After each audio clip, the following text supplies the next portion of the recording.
నాగులను నాగుల చవితి రోజు కాకుండా నాగ పంచమి రోజున ఎందుకు పూజిస్తాము? అసలు శ్రావణ శుద్ధ పంచమి రోజున నాగుల జాతికి ఎందుకు అంత విశేషమైనది?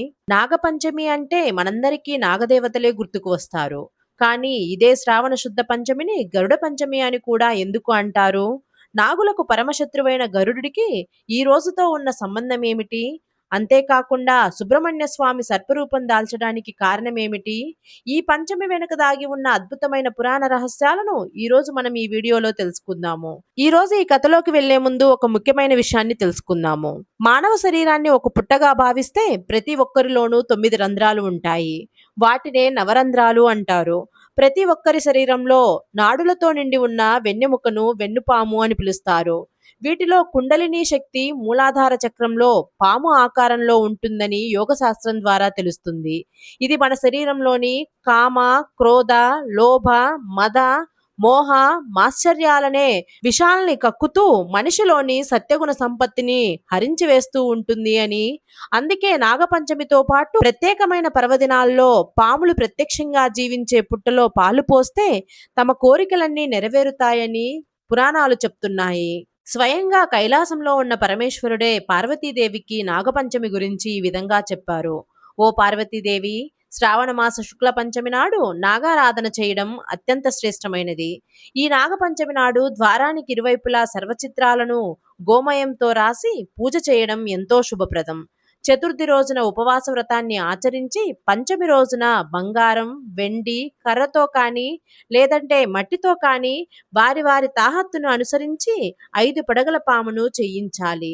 లేదంటే పసుపు, చందనంతో కానీ 7 తలల పాము చిత్రపటములు గీచి ఆ రూపాలకు జాజి, సంపంగ, గన్నేరు తదితర పుష్పాలతో పూజించాలి. అంతేకాకుండా పాయసం, పాలు నివేదన చెయ్యాలి అని పరమేశ్వరుడు వివరించాడు అని పురాణాలు చెప్తున్నాయి. శ్రావణ మాసం శుక్లపక్షంలోని పంచమి తిథి నాడు నాగపంచమి పండుగ వస్తుంది అని శాస్త్రవచనం. ఇదే విధంగా కార్తీక మాసంలో వచ్చే శుక్ల పంచమి నాడు జరుపుకునే నాగపంచమి కూడా ఈ సాంప్రదాయానికి చెందినదేనని శాస్త్రాలు చెప్తున్నాయి. అందుచేత శ్రావణ మాసంలో వచ్చే నాగపంచమి రోజున నాగదేవతను పూజించాలి. నాగ చతుర్థి రోజున అంటే నాగపంచమికి ముందు రోజు ఉపవాస వ్రతాన్ని ప్రారంభించాలి. గరుడ పంచమిగా పిలువబడే నాగపంచమి రోజున సూర్యోదయానికి ముందుగానే లేచి శుచిగా స్నానమాచరించి ఇంటిని శుభ్రం చేసుకోవాలి. ఇంటి గడప, పూజా గదిని పసుపు, కుంకుమలు, పుష్పాలతో అలంకరించుకోవాలి. నాగదేవత ప్రతిమకు నేతితోనూ పాలతోనూ అభిషేకం చేయించి పెరుగును నైవేద్యంగా పెట్టాలి. పూజ అయ్యాక బ్రాహ్మణుడికి తాంబూలం, పానకం, వడపప్పులతో సహా ఈ నాగప్రతిమను దానంగా ఇవ్వాలి. నాగపంచమి రోజంతా ఉపవాసం ఉండి రాత్రికి జాగరణ చేయాలి. ఈ విధంగా చేసిన వారికి నాగరాజులు అనుగ్రహిస్తారని పురాణాలు చెప్తున్నాయి. అంతేకాకుండా పాపాల నుంచి విముక్తి లభించడం, సర్పభయం తొలగిపోవడం వంటివి జరుగుతాయి. ఈ విధంగా స్కాంద పురాణం ప్రకారం సాక్షాత్తు పరమేశ్వరుడు పార్వతీదేవికి నాగపంచమి ప్రాముఖ్యతను, పూజా విధానాన్ని వివరించారు. శ్రావణ మాసం శుక్లపక్ష పంచమి రోజున అష్టనాగులను అంటే అనంత, వాసుకి, పద్మ, మహాపద్మ, తక్షకుడు, కంబాల, కర్కోటక, శంఖపాల ఈ పాములను భక్తితో పూజిస్తే సర్పదోషాలు తొలగి ఆయురారోగ్యాలు కలుగుతాయని పురాణకథ చెప్తుంది. నిజానికి పంచమి తిథి అనగానే నాగులే గుర్తొస్తాయి. చాలా మంది పంచమి తిథి రోజున పుట్టలో పాలు పోయడం, నాగేంద్రుణ్ణి పూజించడం వంటివి చేస్తారు. కానీ ఈ శ్రావణ మాసంలో వచ్చే ఈ పంచమి తిథిని మాత్రం గరుడ పంచమి అని కూడా అంటారు. నాగులు, గరుడు అంటే గ్రద్ద, 2 పరమవైరి గల జంతువులు. ఇంతకీ దీన్ని నాగుల పంచమి అని పిలవాలా లేక గరుడ పంచమి అనాలా? ఎందుకిలా 2 రకాలుగా పిలుస్తున్నాం? దీనికున్న ప్రాశస్త్యం తదితరాల గురించి ఈ కథనంలో తెలుసుకుందాం. ఎందుకిలా 2 రకాలుగా పిలుస్తున్నారు అంటే, కశ్యప ప్రజాపతికి వినత, కద్రువ అనే 2 భార్యలు ఉండేవారు. వినతికి గరుత్మంతుడు జన్మించగా కద్రువ కడుపున సర్పజాతి జన్మించింది. అందువల్ల సర్పజాతి జన్మించిన శ్రావణ శుద్ధ పంచమి నాగపంచమిగా పిలువబడుతుంది. ఇక ఇదే రోజున వినతికి గరుత్మంతుడు జన్మించాడు కనుక శ్రావణ శుద్ధ పంచమిని గరుడ పంచమి అని కూడా వ్యవహరిస్తారు. అదీ కాక ఆయన తల్లి వినత దాస్య విముక్తి కోసం గరుడు కనపరిచిన ధైర్య సాహసాల రీత్యా ఈ పర్వదినానికి ఆయనకి కూడా ప్రాముఖ్యత ఏర్పడింది. కావున శ్రావణ మాసంలో వచ్చే శుద్ధ పంచమిని నాగపంచమిగాను అలాగే గరుడ పంచమిగాను వ్యవహరిస్తున్నాము. కేవలం శ్రావణ మాసంలో వచ్చే పంచమికి మాత్రమే నాగేంద్రుడితో పాటు గరుత్మంతునికి అత్యంత ప్రాముఖ్యతనిస్తున్నాము. అసలు ఈ గరుడ పంచమి ఎందుకింత మహిమాన్వితమైనది అంటే శ్రావణ మాసంలో ఆచరించే ముఖ్యమైన పండుగలలో గరుడ పంచమి ఒకటి. గరుత్మంతుడు సూర్య రథసారథి అయిన అనూరుడికి తమ్ముడు. మేరు పర్వతంలో సమానమైన శరీరం కలవాడు. సప్త సముద్రాల్లోని జలాన్నంతటినీ ఒక్క రెక్క విసురుతో ఎగరగొట్టగల రెక్క బలం గలవాడు గరుత్మంతుడు. అందువల్లనే అతడికి సువర్ణుడు అనే పేరు కూడా ఉన్నది. గరుడ పంచమికి సంబంధించి భవిష్యత్ పురాణంలో ప్రస్తావన ఉంది. సముద్ర మదనంలో ఉచ్చైశ్రవం అనే గుర్రం ఉద్భవించింది. అది శ్వేతవర్ణం కలది. కశ్యపుడు వినతల కుమారుడు గరుడు. ఒకరోజు వినత ఆమె తోడుకోడలు కద్రువ విహార సమయంలో ఒక తెల్లటి గుర్రాన్ని చూశారు. అదే ఉచ్చైశ్రవం. కద్రువ వినతతో గుర్రం తెల్లగా ఉన్నా తోక మాత్రం నల్లగా ఉందని చెప్పగా వినత గుర్రం మొత్తం తెల్లగానే ఉంది అని చెప్పింది. వాళ్ళిద్దరూ ఓ పందెం వేసుకున్నారు. గుర్రపు తోక నల్లగా ఉంటే వినత కద్రువకు దాస్యం చేయాలని, గుర్రం మొత్తం తెల్లగా ఉంటే వినతకు కద్రువ దాస్యం చేయాలని పందెం. కద్రువ తన కపట బుద్ధితో సంతానమైన నాగులను పిలిచి అశ్వవాలాన్ని పట్టి వేలాడమని కోరగా, అంటే గుర్రం యొక్క తోకను పట్టుకొని వేలాడి గుర్రం తోకని నల్లగా చేయమని చెప్పింది. అప్పుడు దానికి ఆ సర్పాలెవరూ అంగీకరించలేదు. కోపగించిన కద్రువ మీరందరూ జన్మేజయుని సర్పయాగంలో నశించాలని శపిస్తుంది. ఒక కర్కోటకుడు అనే కుమారుడు అశ్వవాలాన్ని పట్టి వ్రేలాడి తల్లి పందాన్ని గెలిపించాడు. కొద్ది కాలం తర్వాత గర్భవతి అయిన వినత తనకు పుట్టిన 2 గుడ్లలో మొదటి దాన్ని పగలగొట్టి చూసింది. అప్పటికి ఇంకా పూర్తిగా ఆకారం ఏర్పడని అనూరుడు బయటకు రాగానే, అమ్మా, నీ తొందరపాటు వలన నేను అవయవాలు లేకుండానే జన్మించాను. కానీ నీవు మాత్రం 2వ గుడ్డును తొందరపడి పగలగొట్టవద్దు అని చెప్పి సూర్యభగవానుడి రథసారథిగా వెళ్ళిపోయాడు. కొద్ది కాలం తర్వాత జన్మించిన గరుత్మంతుడు తన తల్లి వినుత క్షేమం కోసం తల్లి రుణం తీర్చుకోవాలని ఆమెకు దాస్యం నుంచి విముక్తి కలిగించడానికి అమృతాన్ని తెచ్చిస్తానని పాముల తల్లి అయిన కద్రువకు మాట ఇస్తాడు. ఆ మాట కోసం అమృతాన్ని తేవాలని నిప్పులు వెదజల్లుతూ ఆకాశంలో పిడుగుల శబ్దం దద్దరిల్లేలాగా బలమైన రెక్కలతో బయలుదేరతాడు. ఈ సంగతి తెలిసిన ఇంద్రుడు భయపడి అమృతాన్ని కాపాడమని హెచ్చరికలు జారీ చేశాడు. దేవతా శ్రేష్ఠులంతా గరుత్మంతుడితో రాత్రింబవళ్ళు యుద్ధం చేశారు. పెట్టరేగిపోయిన గరుడు స్వర్గాన్ని చీకటిమయం చేసి తన రెక్కలతో దుమారాన్ని సృష్టించాడు. వసువులు, రుద్రులు, అశ్విని దేవతలు, కుబేరుడు, వాయువు, యముడు అందరినీ ఎదుర్కొని ఓడించి అమృతాన్ని సమీపించాడు. అతడిని ఎవరూ ఏమీ చేయలేకపోయారు. గరుత్మంతుడు అమృతం తీసుకొని పోతూ ఉండగా విష్ణువు అతన్ని సమీపించి, గరుడా, నీ విజయ సాధనకు మెచ్చాను. ఏం కావాలో కోరుకో అంటాడు. నిన్ను సేవించాలనేదే నా కోరిక స్వామి అంటాడు గరుత్మంతుడు. తనకు వాహనంగా జెండాగా ఉండాలంటూ విష్ణువు వరమిస్తాడు. ఇంద్రుడు గరుత్మంతుణ్ణి ఎదుర్కోలేక అతడి పరాక్రమాన్ని కొనియాడాడు. అమృతం లేకుండానే నీవు మరణించకుండా ఉండే వరం పొందావు. నీవు తీసుకెళ్తున్న అమృతాన్ని ఎవరికైనా ఇస్తావేమో. అమృతం సేవిస్తే వారిని జయించడం కష్టం. దాన్ని ఎవరికీ ఇవ్వకుండా తిరిగి ఇచ్చేస్తే నీవు ఏం కోరినా బహుమతిగా ఇస్తాను అని అంటాడు. అప్పుడు గరుత్మంతుడు, నేను నా తల్లిని రక్షించుకోవడానికి మాత్రమే ఈ అమృతం కోసం వచ్చాను. నా మాట ప్రకారం కద్రువ సంతానమైన పాములకు ఈ అమృతం ఇచ్చి నా తల్లిని కాపాడుకుంటాను. వారు అమృతాన్ని తాగకముందే నువ్వు వెళ్లి దాన్ని దొంగలించు. అప్పుడు మనిద్దరి కోరికలు నెరవేరుతాయి అని చెప్పగానే అతని సలహాకు మెచ్చి ఇంద్రుడు సరేనంటాడు. గరుత్మంతుడు అమృతంతో బయలుదేరి పాములకు ఆ పాత్రనిచ్చి, చాలా శ్రమపడి తెచ్చాను, మీరు తృప్తిగా ఆరగించి అమరులవ్వండి అంటూ తల్లిని తన భుజస్కంధాలపై ఎక్కించుకొని వాయు మనోవేగాలతో వెళ్ళిపోతాడు.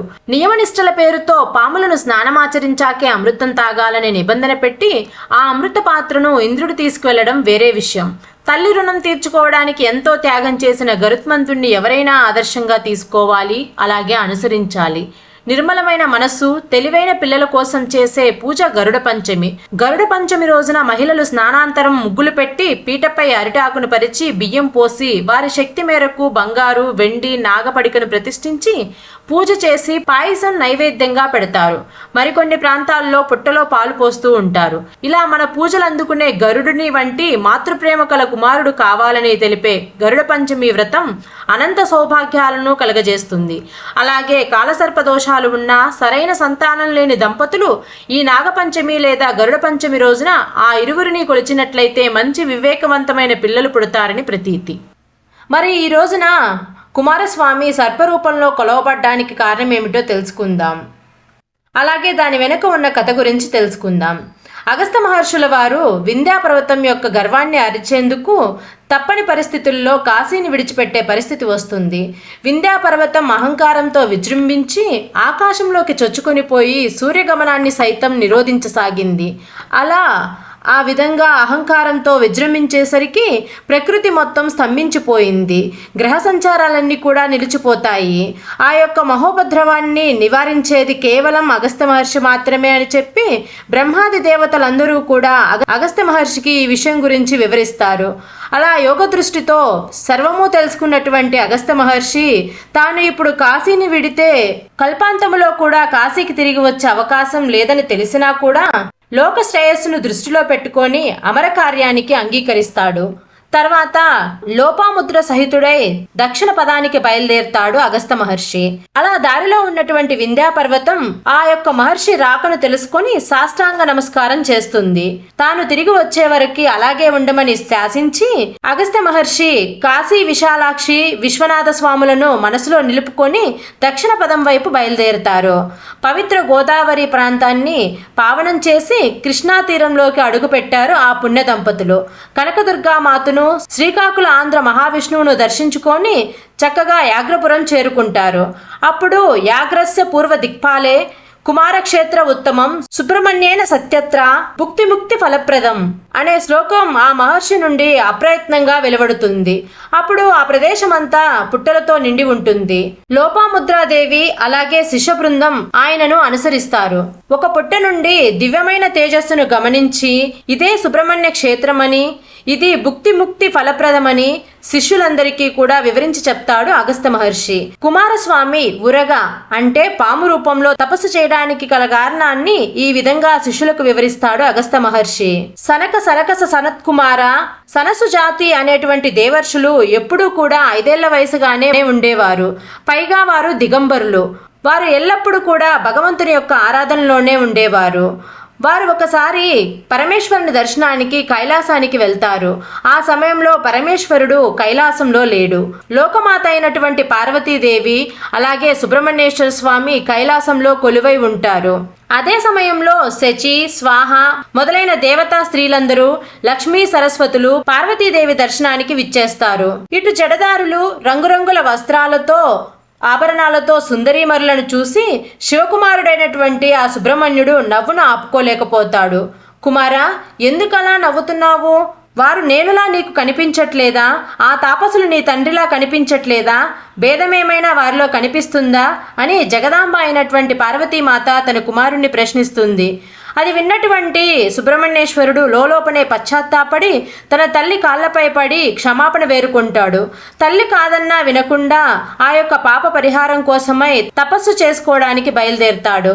ఆ ప్రాంతానికి చేరుకొని తన యొక్క రూపం ఇతరులకి ఎవరికీ కనిపించకుండా ఒక పుట్టను ఏర్పరచుకొని ఉరగ రూపంతో తపస్సును ప్రారంభిస్తారు. ఆ విషయాన్నంతటినీ కూడా దివ్య దృష్టితో చూసి శిష్యులందరికీ కూడా చెప్పినటువంటి అగస్త్యుడు మహా తేజస్సు వచ్చేటువంటి ఆ పుట్టను సమీపించి సాష్టాంగ నమస్కారం చేస్తాడు. పడగ వలె ఉన్నటువంటి శివలింగాన్ని దాని యొక్క దివ్య తేజస్సును ఆ పుట్ట మీద ప్రతిష్ఠింపచేస్తాడు. ఆ తర్వాత కృష్ణానదిలో స్నానం చేసి లోపాముద్రతో కలిసి శిష్య బృంద సమేతంగా ఆ శివలింగానికి అభిషేకాలు నిర్వహిస్తాడు అగస్త్య మహర్షి. ఆ తర్వాత ఆ ప్రాంతమంతా పుట్టలతో నిండిపోతుంది. ఆ పుట్టలున్నటువంటి ప్రాంతానికి సమీపంలోనే కుమ్మరి కులస్థుడు కులవృత్తితో జీవిస్తూ ఉండేవారు. వారిలో వీరారుప పర్వతాలు అనే ఒక అతను ఉండేవాడు. అతను మహాభక్తుడు. అతనికి స్వామివారు ఒకనాడు కలలో కనిపించి తాను ఎక్కడున్నాడో చెప్పి ఆ లింగాన్ని వెలికి తీసి ఆలయాన్ని నిర్మించి ప్రతిష్ఠించమంటూ అతన్ని ఆజ్ఞాపిస్తాడు. ఇక పర్వతాలు తన యొక్క స్వప్న వృత్తాంతాన్ని తన వాళ్ళందరికీ చెప్పి దేవాలయాన్ని నిర్మించి లింగాన్ని ప్రతిష్ఠించాడు. తన వృత్తిని స్వామివారికే అంకితం చేశారు. మట్టితో స్వామివారికి ఇష్టమైన వాటన్నిటినీ తయారు చేసి వాటిని కాల్చి ఆ ఆలయంలో భద్రపరిచేవాడు. అవన్నీ కూడా ఈనాటికి స్వామివారి కళ్యాణ మండపంలో భద్రంగా ఉండి భక్తులందరికీ కూడా కనువిందు చేస్తూ ఉన్నాయి. ఆ పుణ్యక్షేత్రాన్ని తొలి రోజుల్లో మోహినీపురం అని పిలిచేవారు. తర్వాత అది మోపీదేవిగా పిలువబడుతుంది. అక్కడ స్వామివారి ఆలయంలో పుట్టలో పాలు పోయటం విశేషమైన సేవగా భక్తులందరూ భావిస్తారు. సంతానం లేని వారికి సంతానం కలిగించడం, చూపు మందగించిన వారికి దృష్టిని ప్రసాదించడం, శ్రవణ దోషాలు, చర్మ సంబంధిత వ్యాధులు, మనోవ్యాధులు, విద్యాభివృద్ధి, సకల సంపదలను సమకూర్చడం, ఇలా మొదలైనటువంటి ఎన్నో మహిమలను ఆ స్వామివారు ఇప్పటికీ కూడా అందిస్తున్నారని భక్తుల యొక్క ప్రగాఢ నమ్మకం. నాగపంచమి నాడు నాగదోషం ఉన్నవారు కానీ లేదా వివాహం ఆలస్యమవుతున్న వారు కానీ వీరందరూ కూడా ప్రత్యేకమైన పూజలు జరిపించుకోవడం వల్ల అక్కడ స్వామివారి అనుగ్రహం పొంది వారికి ఉన్నటువంటి సకల సర్పదోషాలు తొలగిపోతాయని ప్రతీతి. అలాగే సుబ్రహ్మణ్యేశ్వర స్వామి వారు సర్పరూపాన్ని దాల్చేందుకు మరొక కారణం కూడా ఉంది. అదేమిటంటే ఒకానొక సమయంలో నారద మహర్షుల వారు తనికై అనే ప్రదేశంలో ఉన్నటువంటి సుబ్రహ్మణ్యేశ్వరుని దర్శనానికి వెళ్తారు. లోకంలో తాను చూసిన విశేషాలన్నీ కూడా స్వామివారికి చెప్పడం మొదలు పెడతారు నారదుల వారు. అప్పుడు చెబుతూ నారద మహర్షి వల్లీ కళ్యాణం చేయించడానికి వచ్చారు అని చెప్పి సుబ్రహ్మణ్యుడు తెలుసుకుంటాడు. అయితే ఏమాత్రం కూడా ఏమీ తెలియని వాడి వలె నారదుడు చెప్పేదంతా వింటూ ఉంటాడు ఆ సుబ్రహ్మణ్యేశ్వర స్వామి. నారదుడు ఇలా చెప్పడం కొనసాగిస్తూ ఉంటాడు. సుబ్రహ్మణ్య, వేటాడుకుంటూ జీవనం సాగించేటువంటి ఒక కుటుంబం ఉంది. ఆ కుటుంబంలో నంబి అనేటువంటి ఒక రాజు ఉన్నాడు. అతని భార్య నంబి కూడా ఆహార సంపాదన కోసమై కొండల మధ్య తిరుగుతూ ఉంటారు. అలా వారు తిరుగుతూ ఉండగా ఒక శిశువు దుప్పి పరిరక్షణలో ఉండడం వారు చూస్తారు. ఆడపిల్లలు లేనటువంటి లోటు వారికి ఆ భగవంతుడు ఈ రూపంలో తీర్చాడు అనుకుంటూ ఆ బిడ్డను ఎత్తుకొని ముద్దాడి వారింటికి తీసుకువెళ్తారు ఆ దంపతులు. తమ యొక్క జీవనాధారమైనటువంటి వల్లి కొండల మధ్య దొరికింది కాబట్టి ఆ పాపకి వల్లి అని పేరు పెట్టి అల్లారు ముద్దుగా పెంచుతూ ఉన్నారు. భగవంతుని పట్ల భక్తి, పెద్దల పట్ల గౌరవం, వినయ విధేయతలతో ఆ వల్లి పెరిగింది. ఆమెది రాశీభూతమైనటువంటి సౌందర్యం. ఆమె నీకు భార్యగా రావాలి, అది నా కోరిక అంటాడు నారదుడు. అయితే ఆ పిల్ల చుట్టూ ఎప్పుడూ కూడా పాములు ఉంటాయి. నీవు వాటిని చూసి భయపడకూడదు సుమా. ఎవరైతే ఆ పిల్ల ఒంటికి పట్టినటువంటి పాములను చూస్తారో వాళ్ళు ఆ పిల్ల సౌందర్యాన్ని చూసి ఉండలేక పొంగిపోతారు అని చెప్తాడు నారద మహర్షి. ఆ మాటలన్నీ విన్నటువంటి సుబ్రహ్మణ్యుడు వెంటనే విల్లాపురానికి వెళ్తాడు. ఆయన వెళ్ళడానికి ముందే నారద మహర్షి ఆ ప్రాంతానికి చేరుకుంటాడు. నారదుడికి విల్లరాజైనటువంటి నంబి ఎదురు వస్తాడు. మంచి మంచి పువ్వులు, తేనె, పళ్ళు తీసుకువచ్చి నారదుడికి పెడతాడు. నారదుడు బిల్లరాజుతో, మీకొక శుభవార్త చెప్తున్నాను. మిమ్మల్ని ఉద్ధరించడానికి పరమేశ్వరుడు ఈ పిల్లను మీ కూతురిగా పంపించాడు. ఈ వల్లీదేవిని వివాహం చేసుకోబోయేవారు ఎవరో తెలుసా? లోకంలో యవ్వనంలో ఉన్నటువంటి ప్రతి స్త్రీ ఎవరినైతే భర్తగా పొందాలి అని ఊహించుకుంటూ ఉంటుందో, ఎవరైతే జగదాంబ అందాలను పోసుకున్నవాడో, ఎవరైతే పరమేశ్వరుని యొక్క తేజమును పొందినవాడో, ఎవరు గొప్ప వీరుడో, ఎవరు మహా జ్ఞానియో, ఎవరు మహా దేవసేనాధిపతియో అటువంటి వాడు మీ అల్లుడు కాబోతున్నాడు. ఇక మీ అదృష్టమే అదృష్టం అని చెప్తాడు నారదుడు. ఆ నారదుడి మాటలు విని బిల్లరాజు చాలా పొంగిపోతాడు. అప్పటికే కుమారస్వామి వనంలోకి ప్రవేశించి వల్లీదేవ వంక చూసి, బహుశా బ్రహ్మదేవుడు తన సృష్టిలోని శక్తినంతటినీ, సౌందర్యాన్ని అంతటినీ కూడా ఒక చోట పోకుగా చేసి అదంతా రాశీభూతం చేసి ప్రాణప్రతిష్ఠం చేస్తే ఆమెనే ఈ వల్లి అయి ఉంటుంది. ఎంత అందంగా ఉంది ఈ పిల్ల. ఈ పిల్లతో ఒక్కసారైనా మాట్లాడాలి అని అనుకుంటాడు సుబ్రహ్మణ్యేశ్వరుడు. అలా అనుకొని, లతాంగి నన్ను చేపట్టవా అని అడుగుతాడు. ఆవిడ స్వామివారి వంక చూసి, ఇంట్లో పెద్దవారు ఉన్నారు, ఏమైనా అడగవలసి వస్తే మీరు మా తల్లిదండ్రులను అడగాలి. అయినా సుబ్రహ్మణ్యుడే నాకు భర్త అవుతాడని నారదుల వారు ఇప్పుడే చెప్పారు. అందువల్ల నా మనసు ఆయనకే అర్పింపబడుతుందని చెప్తుంది వల్లి. అప్పుడు కుమారస్వామి వారు వల్లిని చేరి తన యొక్క సుపరిచయం చేసుకుని వల్లీదేవిని వివాహం చేసుకోమని వేడుకుంటారు. అంతలో వల్లి తల్లిదండ్రులు, వారి యొక్క అనుచరులు వస్తూ ఉండడం చూసి ముసలి శివభక్తుని రూపంలో మారిపోతాడు సుబ్రహ్మణ్యేశ్వర స్వామి. అలా వచ్చిన వారంతా కూడా ఆ యొక్క శివభక్తుని రూపంలో ఉన్నటువంటి సుబ్రహ్మణ్యేశ్వరునికి నమస్కరించి అక్కడి నుంచి వెళ్ళిపోతారు. ఆ తర్వాత వారు వెళ్ళినటువంటి కొద్దిసేపట్లోనే ఒక పెద్ద గజరాజు వచ్చి వల్లి పైన దాడి చేస్తుంది. సుబ్రహ్మణ్యుడు ఆమెను రక్షిస్తాడు. పార్వతీ తనయుడు తన యొక్క వాహనమైనటువంటి నెమలిని ఎక్కి 12 హస్తాలను కలిగి ఉండి సహస్ర సూర్యుల యొక్క తేజస్సుతో శక్తి ఆయుధదారుడై కుకుట ధ్వజాన్ని ధరించి ఒక్కొక్క ముఖము ఒక్కొక్క కార్యాన్ని నిర్వహించే విధంగా వల్లీదేవికి దర్శనమిస్తారు. ఆ యొక్క దివ్య స్వరూపాన్ని చూసి సుబ్రహ్మణ్యుడికి పాదాభివందనం చేస్తుంది ఆ వల్లీదేవి. అలాగే పెళ్లికి సుముఖత వ్యక్తం చేస్తుంది ఆ వల్లీదేవి. ఆ తర్వాత తండ్రి వచ్చి వల్లీదేవిని ఇంటికి తీసుకువెళ్ళిపోతాడు. ఇంటికి వెళ్ళిన తర్వాత కూడా వల్లీదేవి మనసు ఒకటే బెంగగా ఉంటుంది. పలు రకాలుగా ఆలోచిస్తూ ఉంటుంది. నేనైతే ఒక్క మాట కూడా అతనితో నోరు తెరిచి చెప్పలేదే అనుకుంటూ బాధపడుతూ ఉంటుంది. అదంతా చూసినటువంటి వల్లీ చెలికత్త, దేవి ఎందుకలా బెంగపడుతున్నావు? ఏదైనా సరే మీరు ఆయనతో చెప్పాలి అనుకుంటే ఒక ఆకు మీద ఉత్తరం రాసి ఇవ్వండి, నేను తీసుకువెళ్ళి సుబ్రహ్మణ్యేశ్వరుడికి ఇస్తాను అని చెప్తుంది. అక్కడ సుబ్రహ్మణ్యుడు పుష్పవాటిక యందు ఒక పెద్ద సరోవరం ఒడ్డున కూర్చొని ఉంటాడు. చెలికత్త వెళ్లి పత్రం చూపిస్తుంది. ఆయన అదంతా కూడా చదివి వల్లీదేవి దగ్గరికి వెళ్దాం పదా అంటాడు. అప్పుడు చెలికత్త, అలా వద్దు స్వామి, నేనే ఆ వల్లీదేవిని తీసుకువస్తానని చెప్పి వల్లీదేవిని తీసుకొని వస్తుంది. అలా వారిద్దరూ మాట్లాడుకుంటూ కూర్చుంటూ ఉంటారు. ఈలోగా తెల్లవారిపోతుంది. అయితే ఇంట్లో పిల్ల కనిపించడం లేదని అందరూ కంగారుగా వెతుకుతూ సరోవరం ఒడ్డు దగ్గరికి రాగానే వారిద్దరూ కనిపిస్తారు. ఇక పిల్ల నాయకుడికి ఆ యువకుడు సుబ్రహ్మణ్యుడు అని తెలియక సుబ్రహ్మణ్యుడు కూడా వేటగాడి వేషంలో ఉంటాడు. వెంటనే ఆగ్రహంతో తన యొక్క పరివారంతో ఆయన మీద బాణాలను ప్రయోగిస్తాడు. అవన్నీ కూడా సుబ్రహ్మణ్యుడు నవ్వుతూ అన్నిటినీ స్వీకరించి వల్లీదేవి వంక చూసి వారి మీద సమ్మోహనాస్త్రాన్ని ప్రయోగిస్తాడు. అప్పుడు అందరూ కూడా స్పృహ తప్పి కింద పడిపోతారు. తిరిగి స్వామివారు అనుగ్రహించేసరికి మళ్ళీ వారందరికీ స్పృహ వస్తుంది. వారు లేచేసరికి శూలం పట్టుకొని నెమలి వాహనం మీద వల్లీదేవితో కలిసి కూర్చున్నటువంటి సుబ్రహ్మణ్యేశ్వర స్వామి వారికి సాక్షాత్కరిస్తారు. ఆ బిల్లులందరూ కూడా నేల మీద పడి సుబ్రహ్మణ్యుడికి సాష్టాంగ నమస్కారం చేసి పొంగిపోతారు. స్వామి నంబిరాజు దగ్గరికి వెళ్ళి తన కుమార్తెని ఇచ్చి వివాహం చేయమని అడుగుతాడు. అప్పుడు నంబిరాజు వల్లీదేవి తన కుమార్తె కాదని, ఆదిశేషుడు కుమార్తె అయినటువంటి కుమిదుని కుమార్తె అని, కానీ ఆమె మా ఇంట్లో పెరుగుతుంది, వల్లి నాగస్వరూపిణి కావడం వల్ల నాగస్వరూపుణ్ణి మాత్రమే వివాహం చేసుకుంటుంది అని చెప్తారు. అప్పుడు కుమారస్వామి సర్పరూపంలో వల్లీదేవిని వివాహం చేసుకోవడం సర్వవిధాలా సంసిద్ధుడవుతాడు. అంతలో నారదుడు దేవసేన పార్వతీ పరమేశ్వర్లతో సహా వల్లీదేవి వద్దకు వస్తారు. నేనెంత భాగ్యవంతురాలనో కదా అనుకుని వల్లీదేవి పార్వతీ పరమేశ్వర్లకు నమస్కరిస్తుంది.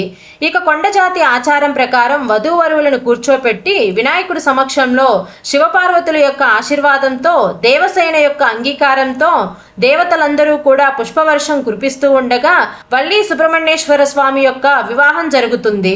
ఒక కొండజాతి పిల్లను వివాహం చేసుకున్నందుకు జ్ఞాపకంగా సుబ్రహ్మణ్యేశ్వర స్వామి ఈ కలియుగం నందున కొండలపైనే వెలుస్తాడని మాట ఇస్తాడు. అందుకనే దాదాపుగా సుబ్రహ్మణ్యేశ్వరుడి ఆలయ క్షేత్రాలన్నీ కొండల మీదే వెలసి ఉంటాయి. పార్వతీ పరమేశ్వర్లతోనూ దేవసేనలతోనూ కలిసి ఆనాటి నుండి ఈనాటి వరకు భక్తుల కోర్కెలను అనుగ్రహించేందుకు సుబ్రహ్మణ్యేశ్వర స్వామి వారు తిరుత్తని యందు వెలసి ఉన్నారు. ఈ విధంగా సుబ్రహ్మణ్యేశ్వర స్వామిని పూజిస్తే మనకున్న పాపాలన్నీ హరించుకుపోతాయి, వంశాభివృద్ధి జరుగుతుంది. ఈ కథ సారాంశం ఏమిటి అంటే సుబ్రహ్మణ్యేశ్వరుడు పాము రూపంగా మారటానికి కారణం వల్లీదేవిని వివాహం చేసుకోవడానికే. పాము బ్రహ్మజ్ఞానానికి కుండలినికి ప్రతీక కాబట్టి నీవు బ్రహ్మణ్య దేవుడవు, సుబ్రహ్మణ్యుడివి, మంచి పరబ్రహ్మ స్వరూపుడివి అంటూ వల్లీదేవి యొక్క అసలు తండ్రి కుముదుడు స్వామివారికి బిరుదుగా ఇస్తారు. కాబట్టి కుమారస్వామికి సుబ్రహ్మణ్యేశ్వర స్వామి అని కూడా కొలుస్తారు. వల్లి అమ్మవారు కుండలిని శక్తికి ప్రతీక. ఆ శక్తి చలనానికి ఆగమనంలో పాకేటువంటి నాగశక్తికి ప్రతీక. ఇక మనందరిలోనూ కుండలిని శక్తి 3.5 అడుగుల చుట్ట చుట్టుకొని మూలాధార చక్రమునందు ఉంటుంది. అయితే ఆ కుండలిని శక్తి కదపడం అనేది కేవలం సమర్థుడైనటువంటి గురువు యొక్క పర్యవేక్షణలో తప్ప ఎవరూ కూడా సొంత ప్రయోగాలు చేయకూడదని వద్దని చెబుతూ ఉంటారు. ఈ విధంగా స్వామివారు సర్పరూపం దాల్చినటువంటి మరొక కథ గురించి తెలుసుకుందాం. శివశక్తుల యొక్క అనురాగ ఫలానికి జ్ఞాన పండిత అనే కీర్తిని పొందినవాడు గజముఖానుజుడు. దేవసేనాధిపతి వల్లీ నాయకుడైనటువంటి శ్రీ సుబ్రహ్మణ్యేశ్వర స్వామి యొక్క వైభవాన్ని ఎవరైతే ఈ నాగపంచమి నాడు లేదా గరుడ పంచమి నాడు తెలుసుకుంటారో స్వామివారి అనుగ్రహం వారికి తప్పకుండా ఉంటుంది. కుమారస్వామికి సుబ్రహ్మణ్య స్వామి అని పేరు రావడానికి గల కారణం ఏమిటో తెలుసుకుందాం. ఒకనాడు బ్రహ్మదేవుడు కైలాసానికి వస్తాడు. ఆ సమయంలో పరమేశ్వరుడు ధ్యాన స్థితిలో ఉంటాడు. అక్కడే ఉన్నటువంటి కుమారస్వామి బ్రహ్మదేవుణ్ణి చూసి మీరెవరు అని అడుగుతాడు. అప్పుడు బ్రహ్మదేవుడు అహం బ్రహ్మస్మి అని అంటాడు. వెంటనే కుమారస్వామి నవ్వుతూ ఏమి బ్రహ్మ నిర్గుణమో, రూపం లేదు కానీ నీవు రూపంతో ఉన్నావు. బ్రహ్మ అక్షరుడు కానీ నీ రూపం నశించును. బ్రహ్మ నిశ్చలం, కానీ నీవు చెలిచుచూ ఉన్నావు, నీవు ఆ శబ్దానికి తగవని నాకు అనిపిస్తుంది అని అంటాడు. బ్రహ్మదేవుడు ఏమీ అనేందుకు శక్తి చాలక మౌనంగా ఉండిపోతాడు. ఆ స్థితిలో శంకరుడు బాహ్యదృష్టుడై సుబ్రహ్మణ్యం అని పిలుస్తాడు. బ్రహ్మదేవుడు తలలు వాలుస్తాడు. కుమారస్వామి తండ్రికి సాష్టాంగ నమస్కారం చేస్తాడు. శూలి సుబ్రహ్మణ్య పదం నీకు జగత్పాపి అగుగాక అని దీవిస్తాడు ఆ పరమేశ్వరుడు. ఆ యొక్క పరమేశ్వరుని యొక్క దీవెన వల్ల సుబ్రహ్మణ్యం అనే పేరు వచ్చిందని అగస్త్య మహర్షుల వారు తన శిష్యుడైనటువంటి మాండవ్య మునికి చెప్తారు. ఇటువంటి నాగపంచమి రోజున సుబ్రహ్మణ్యేశ్వరుడి లీలల గురించి తెలుసుకుందాము. పూర్వకాలంలో ప్రసిద్ధ పుణ్యక్షేత్రమైనటువంటి పళనికి కొద్ది దూరంలో వల్లీపురం అనే గ్రామం ఉంది. ఆ గ్రామంలో నటరాజన్ అనే ఒక వ్యక్తి ఉండేవాడు. అతడు బట్టలు నేయడంలో ఎంతో ప్రావీణ్యం సంపాదించాడు. ఎంతో నిరాడంబరమైన జీవనాన్ని సాగిస్తూ తాను సంపాదించిన దాంట్లో కొంత దాన ధర్మాలకు వినియోగిస్తూ ఉండేవాడు. అతని భార్య పేరు సుమతి. ఆమె కూడా భర్తకు అన్ని విధాలా ఎప్పుడూ సహాయపడుతూ ఉండేది. అలా భార్యాభర్తలిద్దరూ కూడా సుబ్రహ్మణ్యేశ్వర స్వామి వారి భక్తులై ఎల్లవేళ్లా ఆ స్వామిని కొలుచుకుంటూ ఉండేవారు. నటరాజన్ దంపతులకు అన్నీ ఉన్నప్పటికీ సంతానం లేకపోవడం వారిని ఎప్పుడూ కూడా బాధ పెడుతూ ఉండేది. సంతానం కోసం వారు ఎన్నో వ్రతాలు చేశారు, నోములు చేశారు, అయినా ఫలించలేదు. వారికి వివాహం జరిగి ఎన్నో సంవత్సరాలైనా సంతానం లేకపోవడం వారిని బాగా తీవ్రంగా బాధించేది. ప్రతిరోజు కూడా వారి యొక్క ఇలవేల్పైన సుబ్రహ్మణ్యేశ్వర స్వామిని తమకి సంతానం ప్రసాదించమని ఎప్పుడూ ప్రార్థిస్తూ ఉండేవారు. తమ తోటి వారందరూ కూడా చక్కగా పిల్లాపాపలతో ఆడుకుంటూ ఉంటే తమకు మాత్రం పిల్లలు లేరని బాధపడుతూ ఉండేవారు. ఏ జన్మలో చేసిన పాపం వల్లనో మాకు సంతానం కలగడం లేదని భావించేవారు. ఆ విధమైన బాధ వారిని రోజు రోజుకి కృంగతీసేది. అయితే ఎప్పుడూ కూడా ఆ దంపతులు మాత్రం సుబ్రహ్మణ్యేశ్వర స్వామిని కొలవడం మాత్రం మానలేదు. ప్రతినిత్యము కూడా యథావిధిగా ఆ స్వామిని కొలుచుకుంటూ ఉండేవారు. సుబ్రహ్మణ్యేశ్వర స్వామి వారు భక్తవత్సలుడు. తనను ఎవరైతే త్రికరణ శుద్ధిగా నమ్మి స్వామివారిని భక్తి శ్రద్ధలతో కొలుస్తారో వారిని కంటికి రెప్పలా కాపాడేటువంటి గొప్ప అమృతమూర్తి ఆ సుబ్రహ్మణ్యేశ్వర స్వామి.